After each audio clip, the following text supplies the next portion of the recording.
Hello everyone, I am Ayush. आज इस video में हम एक्सरसाइज थेरेपी का एक इम्पोर्टेंट टॉपिक पढ़ेंगे, मोबिलाइजेशन एंड मैनिपुलेशन।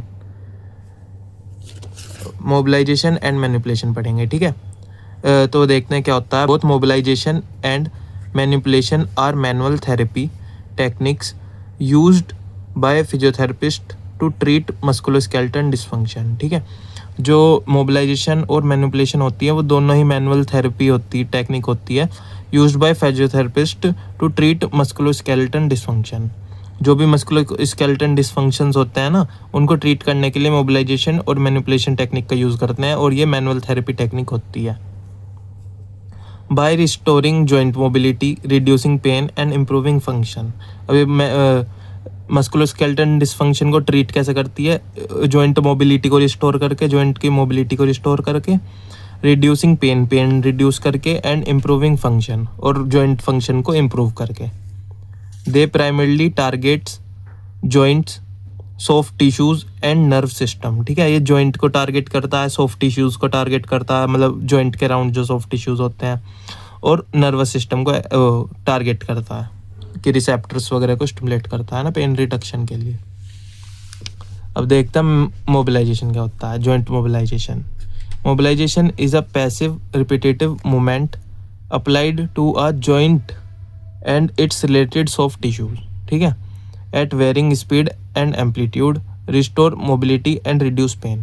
तो मोबिलाइजेशन क्या है? एक पैसिव और रिपीटेटिव मूवमेंट है, मतलब कि एक ही मूवमेंट बार बार रिदमिकली होएगा, और पैसिव है, मतलब पैसिवली करते हैं। Repetitive movement applied to a joint, joint पे एक रिपीटेटिव मूवमेंट जो अप्लाइड होता है उसको मोबिलाइजेशन कहते हैं। And its related soft tissues at varying speed and amplitude, अलग अलग स्पीड पे, अलग अलग एम्पलीट्यूड पे, अलग अलग ग्रेड्स होते हैं इसके, वो आगे हम पढ़ेंगे। तो जो मोबिलाइजेशन होता है वो कैसे अप्लाई होता है जॉइंट पे? वेरिंग स्पीड एंड एम्पलीट्यूड, अलग अलग एम्पलीट्यूड और स्पीड पे, to restore mobility, mobility restore करने के लिए, और पेन रिडक्शन के लिए, ठीक है। मोबिलाइजेशन का खाली क्या एम है? कि मोबिलिटी रिस्टोर हो और पेन कम हो हमारा। अब इसके कुछ करेक्टरिस्टिक्स पढ़ते हैं हम मोबिलाइजेशन के। स्लो एंड कंट्रोल, जो मूवमेंट होएगी बहुत स्लो और कंट्रोल्ड होनी चाहिए, यानी कि कोई जर्क वगैरह होना चाहिए, ऐसा नहीं होता, ठीक है। मोबिलाइजेशन के अंदर होएगा slow and controlled movement. Usually perform in oscillatory और सस्टेन्ड मैनर, मतलब कि एक ऑसिलेटरी रिदमिकली करेंगे मूवमेंट को, ठीक है ना। Stay with in the joint physiological range, मतलब कि जो मूवमेंट होएगी वो हमारी जॉइंट के फिजियोलॉजिकल रेंज के अंदर होएगी, चाहे ग्रेड 1 से लेके ग्रेड 4 तक करो, या मतलब ग्रेड 1 करो, ग्रेड 2 करो, या कोई भी ग्रेड करो, वो फिजियोलॉजिकल रेंज के अंदर होनी चाहिए, मोबिलाइजेशन का है। और मैनिपुलेशन के अंदर क्या होता है? वो फिजियोलॉजिकल रेंज के बियॉन्ड होती है, बट एनाटॉमिकल रेंज के अंदर होती है, जैसे कि नो ट्रस्ट बियॉन्ड लिमिट, कि इसमें कोई मोबिलाइजेशन के अंदर ट्रस्ट नहीं होता बियॉन्ड लिमिट, ठीक है। ये होती है हमारी मोबिलाइजेशन की कैरेक्टरिस्टिक्स, ठीक है। बस इसका एम रहता है हमारा मोबिलिटी रिस्टोर करना और रिड्यूस पेन कम करना, मोबिलाइजेशन का। तो इसके इंडिकेशंस देखते हैं।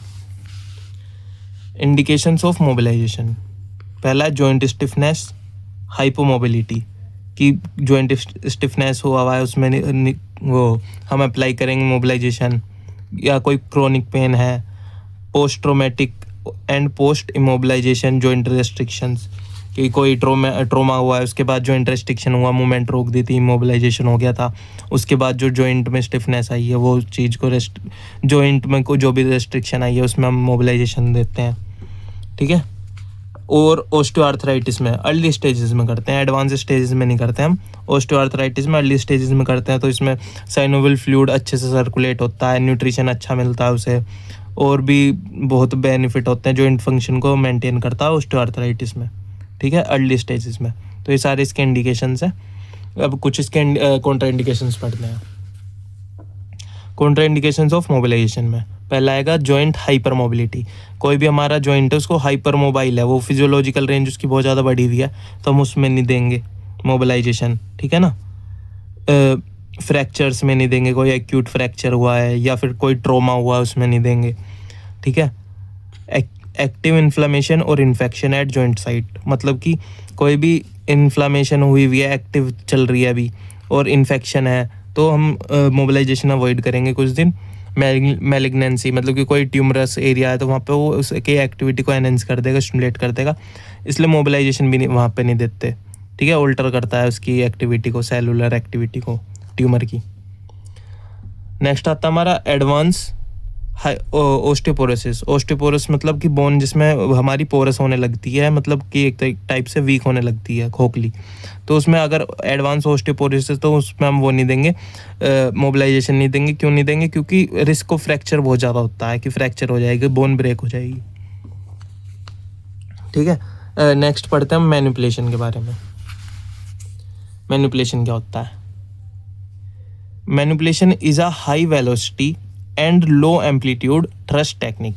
वो वाली तो खाली वैसे थे कि स्लो और रिदमिकल मूवमेंट हो रही थी, ऑसिलेटरी मूवमेंट्स। इसमें क्या होएगा, हमारा थ्रस्ट टेक्निक होती है। ठीक है, मैनिपुलेशन को थ्रस्ट टेक्निक भी कहते हैं। तो क्या है, हाई वेलोसिटी, बहुत तेज स्पीड में होएगी, बट लो एम्पलीट्यूड मतलब पावर बहुत कम होएगी, इंटेंसिटी कम होएगी। ठीक है, थ्रस्ट टेक्निक। ठीक है, applied at the end of available joint range. क्या होएगा, अवेलेबल जो जॉइंट रेंज है उसके बिल्कुल एंड में हम अप्लाई करेंगे। ऑफन प्रोड्यूसिंग अ क्रैकिंग और कैविटेशन साउंड। और थोड़ा क्रैकिंग जो कहते हैं ना, कटकाना, वो चीज़ होती है मैनिपुलेशन हमारी। तो ये बिल्कुल जॉइंट के एंड रेंज पे हम अप्लाई करते हैं। हाई वेलोसिटी और लो एम्पलीट्यूड होती है और क्रैकिंग साउंड प्रोड्यूस करती है। ठीक है, इसके अब कैरेक्टरिस्टिक्स देखते हैं हम। Quick short movement beyond the physiological range of motion. ठीक है, क्विक और स्ट्रॉन्ग मूवमेंट होती है beyond the physiological range of motion. Physiological range of motion के बियॉन्ड होती है।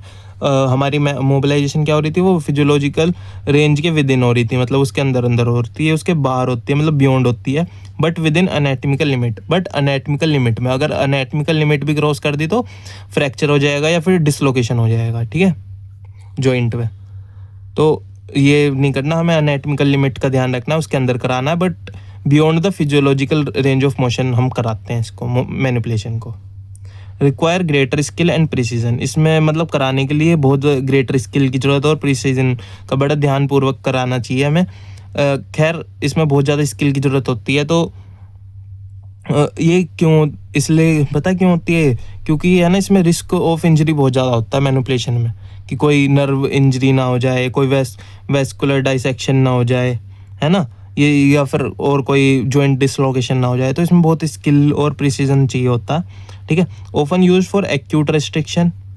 ये ज़्यादातर किस लिए यूज होता है? कोई एक्यूट रेस्ट्रिक्शन हो गया, फैसेट जॉइंट डिसफंक्शन हो गया, हमारे स्पाइनल को स्पाइन में होता है ना फैसेट जॉइंट डिसफंक्शन, और सैक्रोइलियक जॉइंट डिसफंक्शन, ऐसा ही डिसफंक्शन हो जाए, उसमें देते हैं हम, इसको यूज़ करते हैं। Caused by cavitation, formation of gas bubble in the synovial fluid. तो जो कैविटेशन होता है ना, वो क्रैकिंग जो साउंड आती है वो कैविटेशन की वजह से आती है। कैविटेशन क्या होता है? Formation of gas bubbles in the synovial fluid. जो हमारा साइनोवियल फ्लूइड होता है ना, उसके अंदर गैस बबल्स फॉर्म हो जाते हैं। तो वो जब हम एकदम से हाई वेलोसिटी लो एम्पलीट्यूड मूवमेंट देते हैं, थ्रस्ट देते हैं, तो एकदम से वो बबल है ना, वो पॉप करते हैं, तो हमें कैविटेशन में क्रैकिंग साउंड आती है। Leading to temporary reduction in joint stiffness and pain. But ये है ना, जो मैनिपुलेशन है वो टेम्परेरी रिडक्शन करता है हमारे जॉइंट स्टिफनेस और पेन के अंदर। ठीक है, इसके भी इफेक्ट्स देखते हैं। Improve joint mobility. ठीक है, जॉइंट मोबिलिटी बढ़ाता है। Reduces pain via stimulation of mechanoreceptors. ये पेन को कम करता है कैसे? मैकेनोरिसेप्टर्स को स्टिमुलेट करके। ये रिसेप्टर्स होते हैं हमारे जॉइंट पर प्रेजेंट होते हैं और मसल्स में। ठीक है, उनको स्टिमुलेट करके क्या करेगा? हमारा पेन रिड्यूस करेगा। मे improve muscle activation and neural reflexes. ये मसल एक्टिवेशन इम्प्रूव कर सकता है और न्यूरल रिफ्लेक्सेस को भी इम्प्रूव कर सकता है।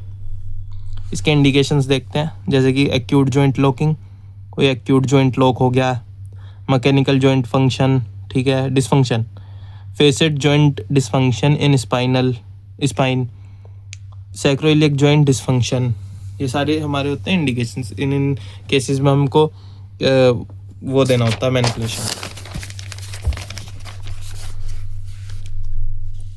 अब देखते हैं कॉन्ट्रा इंडिकेशंस क्या होते हैं। Same as for mobilisation plus severe neurological deficits suspected vascular compromise, ठीक है। ये क्या होता है, कॉन्ट्रा इंडिकेशंस क्या हैं इसके, मोबिलाइजेशन के जैसे ही होते हैं सारे कॉन्ट्रा इंडिकेशन, बट और भी इंक्लूडेड होते हैं, जैसे कि सीवियर न्यूरोलॉजिकल डेफिसिट्स है, ठीक है, कोई न्यूरोलॉजिकल कंडीशन है कोई बहुत ज़्यादा, तो उसमें हम नहीं देंगे। सस्पेक्टेड वेस्कुलर कॉम्प्रोमाइज़ है, मतलब जैसे वर्टिब्रल आर्टरी इनसफिशिएंसी है तो वहाँ पे नहीं देंगे। स्पाइनल कोड कंप्रेशन है तो वहाँ पे नहीं देंगे हम, ठीक है। ये सारे इसके कॉन्ट्राइंडिकेशंस हैं। अब देखते हैं physiological effects of both techniques, ठीक है, कि दोनों के इफेक्ट्स क्या क्या आते हैं, मतलब मोबिलाइजेशन के भी और मैनिपुलेशन के भी साथ में देखते हैं। मैकेनिकल क्या इफेक्ट्स आते हैं, ब्रेक अडेशन, अडेशन ब्रेक करता है जॉइंट में, ठीक है। स्ट्रेच कैप्सूल, जो हमारा जॉइंट कैप्सूल होता है वो स्ट्रेच होता है और हमारी ग्लाइड्स को इम्प्रूव करता है। न्यूरोलॉजिकली क्या इफेक्ट्स होते हैं, स्टिमुलेट जॉइंट मैकेनोरिसेप्टर्स, ठीक है, मैकेनोरिसेप्टर्स को जो स्टिमुलेट करता है, पेन रिड्यूस होता है जिससे। और इनहिबिट नोसिसेप्टर, नोसिसेप्टर्स को भी इनहिबिट करता है जो हमारे पेन परसेप्शन को लेके जाते हैं ब्रेन तक, ठीक है।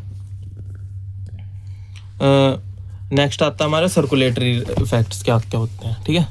सर्कुलेटरी इफेक्ट्स होते हैं हमारे improve synovial fluid motion and joint nutrition. जो साइनोवियल फ्लूइड होता है हमारे जॉइंट स्पेसेस में, उसमें उसका इम्प्रूव करता है साइनोवियल फ्लूइड मोशन को। जब मोबिलाइजेशन कराएंगे तो हमारा साइनोवियल फ्लूइड मोशन इम्प्रूव होएगा जॉइंट के सरफेसेस पे, और जॉइंट न्यूट्रिशन को इम्प्रूव करेगा। जब साइनोवियल फ्लूइड जो होता है वो हमारे न्यूट्रिशन प्रोवाइड कराता है जॉइंट सरफेसेस को, तो हमारा जॉइंट न्यूट्रिशन भी हमारा इम्प्रूव होएगा। साइकोलॉजिकली क्या है, सेंस ऑफ रिलीफ, हमें एकदम से रिलीफ फील होएगा, है ना, रिलैक्सेशन होएगा। Improve trust in therapy, therapy के ऊपर ट्रस्ट बढ़ेगा हमारा कि हाँ इससे रिलीफ मिल रहा है। अब इसके कुछ लिमिटेशंस भी होते हैं हमारे मोबिलाइजेशन एंड मैनिपुलेशन के, वो देखते हैं हम। Limited effectiveness in non mechanical pain, ठीक है। अगर कोई नॉन मैकेनिकल पेन है ना, कि कोई और कोज है पेन का, कोई ऐसे जॉइंट से रिलेटेड पेन नहीं है, तो उसमें बहुत लेस इफेक्टिव होता है, ठीक है। दूसरा है हमारा not suitable for all joints, ठीक है। हम इसको स्कल के जॉइंट्स पे नहीं कर सकते, सूचर्स पे, स्टर्नम पे नहीं कर सकते और रिब पे परफॉर्म नहीं कर सकते, ठीक है। ये भी एक लिमिटेशन है। मतलब spinal manipulation carries risk in regions like upper cervical spine due to vertebral artery vulnerability, ठीक है। स्पाइनल मैनिपुलेशन में बहुत ज़्यादा, मैनिपुलेशन मैंने बताया था ना बहुत ज़्यादा रिस्की है ना, तो रिस्क होता है बहुत ज़्यादा, जैसे कि अपर सर्वाइकल स्पाइन में बहुत ज़्यादा रिस्क होता है, क्योंकि वहाँ पे वर्टिब्रल आर्टरी पास करती है ना, तो इसमें वहाँ पे मतलब डाइसेक्शन होने के चांसेस होते हैं, तो इसलिए बहुत ज़्यादा रिस्की होते हैं हमारे स्पाइनल मैनिपुलेशन। फोर्थ है इसमें require high skill and training, बताया था मैंने। पेशेंट फियर और मिसट्रस्ट, पेशेंट को डर होता है और थोड़ा ट्रस्ट नहीं होता है ना, ऐसे कि एकदम कि कुछ हो ना जाए मेरे को, ऐसे डर रहता है। रिस्क ऑफ एडवर्स इफेक्ट, ठीक है, एडवर्स इफेक्ट तो बहुत ज़्यादा होते हैं, मतलब रिस्क होता है उनका, ठीक है। जैसे कि वैसे दो रेयर मैनिपुलेशन में कोज मसल सोरनेस कोज कर सकती है, इंक्रीज्ड पेन, हमारे पेन को इंक्रीज कर सकती है मैनिपुलेशन। मोबिलाइजेशन तो हमारा पेन को रिड्यूस ही करेगी, ठीक है, अगर सही टेक्निक से कराते हैं तो, बट मैनिपुलेशन क्या कर सकती है, इंक्रीज पेन, नर्व इरिटेशन कर सकती है। वर्टिब्रल आर्टरी डाइसेक्शन, डाइसेक्शन मतलब एक टाइप से कट हो जाना, कोई भी मतलब डाई मतलब दो और सेक्शन मतलब दो सेक्शन में हो जाना, ठीक है। इन नेक में वर्टिब्रल आर्टरी जो होती है वो डाइसेक्शन हो सकता है उसका। सेवंथ लिमिटेशन है नो परमानेंट स्ट्रक्चरल चेंज, कोई परमानेंट स्ट्रक्चरल चेंज नहीं होता।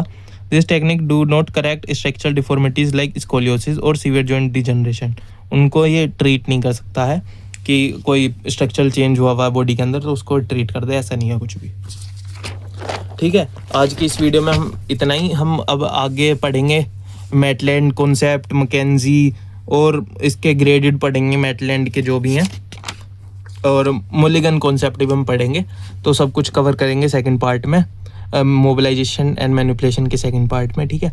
अभी हमने पूरा वैसे बेसिक्स कंप्लीट कर दिया, सारी definition, indication, limitations, Contra indications और इफेक्ट्स, ठीक है, दोनों मोबिलाइजेशन के और मैनिपुलेशन के। आज की इस वीडियो में इतना ही। अगर आपको कोई भी डाउट हो तो कमेंट में पूछ सकते हो, और वीडियो कैसी लगी हो ये भी कमेंट में बताना। वीडियो अच्छी लगी हो तो लाइक करना, शेयर करना और चैनल को सब्सक्राइब करना। जब तक के लिए इतना ही, थैंक यू फॉर वॉचिंग।